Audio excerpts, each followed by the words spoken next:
কাৰণ মদ খোৱা ড্ৰাইভাৰে ফাইন লোৱাৰ পিছত এৰি দিয়াৰ পিছতো ৰাস্তাত এক্সিডেণ্ট কৰিব পাৰে, ন' গেৰাণ্টি।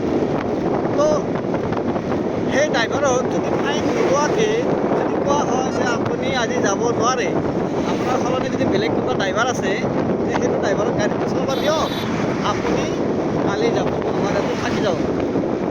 পুলিচে সেই ড্ৰাইভাৰজনক মোৰ মতে জেলত ভৰাই থ'ব লাগে, নাইবা পুলিচবিলাকৰ হাতত ৰাখি দিব লাগে, তেতিয়াহে মানে শুধৰণি হ'ব।